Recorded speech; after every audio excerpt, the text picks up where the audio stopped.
Alright, ladies and gentlemen, just going to record a short video for you to hopefully help you get into the vSphere, which is the virtual machine platform that we will be using for this course. First thing that we're going to do is we're going to start out by going to get the VPN from Oklahoma State University. We're going to do that by going to osuvpn.okstate.edu. I will put this link in the description for you to click on. When you go into it, you're going to stick with the group of OSU VPN and then click Login.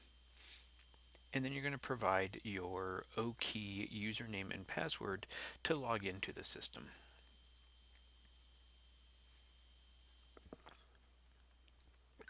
May or may not require dual factor authentication for students. I don't remember. My account does, so I do use that. It's going to be a simple thing right here. You just click to download for Windows and then you'll install it as normal. So this should be relatively self-explanatory. It is already installed on my current machine, so I am not going to go back through and reinstall it. I trust that you would all be able to do that. So once you have that installed, you'll want to go ahead and open up the Cisco application, and that's going to look something like this. Should pop up. You may or may not have the link in here, but it's the same link that you used before, so it's just osuvpn.okstate.edu, and you're going to click connect on that. And once again, it's going to pop up and it's going to ask you for your OKey credentials, so you'll just put in your username and password. And again, dual factor authentication will kick in if it's enabled for your account. And once you get the green arrow or the green light, you should get it to pop up real quick. So you'll get a little green check mark by your lock. That means that you are connected to the VPN, and it may auto minimize. You don't need to see that. Then you're going to go back to the web browser, and you're going to go to this link of okm-itd-vcenter-01.osuit.edu. Once you are in there, you're going to click on this launch the vSphere client with HTML5. This is the only one that we are allowed to use, or only one that we can use these days. And when this screen pops up right here, where it says the VMware vSphere, again, you're going to put in your OKey credentials. These are the credentials that you use to log into any Oklahoma State University resource, and click login or hit enter.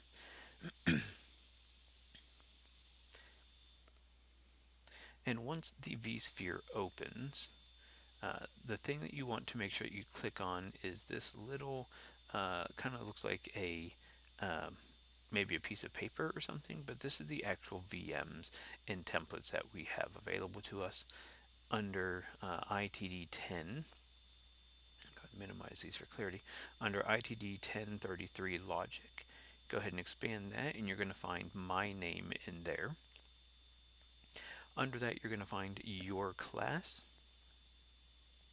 and then you're going to find a folder that has your name on it. I have my own down here in this, so I'm just going to click on that.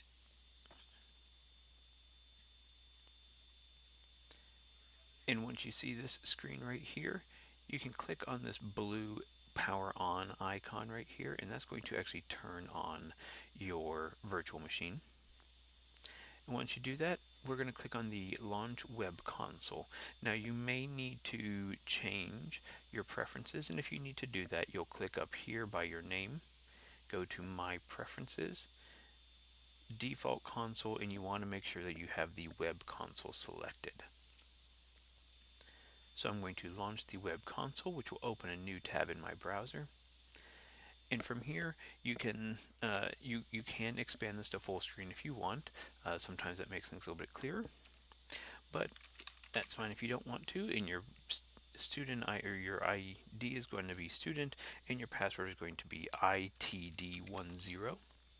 So that's India Tango Delta 10, and we will log in. Once you log in, you should have a desktop that looks similar to this. And for this course, we're just going to use processing. You'll just double click on that to open it. It takes about 30-40 seconds to open up sometimes. And then once it is open, we will be able to use processing as described in your text. So you're just going to click on, you can disable this message if you want. We'll just go ahead and click get started. And so from here you can start to look through the book and find out what the book wants for you to do. So I don't remember exactly what those are right now, but so you can go through here, you can draw things, you can do things, but just spend the rest of your first week just kind of getting used to this interface. When you are all done with your using the virtual machine, please make sure to shut it down. So you're going to come up here and you're going to click on student and click log out, and this box will come up, and you're going to want to go ahead and shut down the virtual machine. This will allow us to save resources that are being used between all the students. And then you can close that window tab and you will see that this should refresh eventually to show that this is shut down. There it is, powered off. So that is the long story short on how to work with the vSphere, the VM client that we're using. If you have any questions, please feel free to reach out and ask. That's what I'm here for. Thank you very much, and best of luck to you.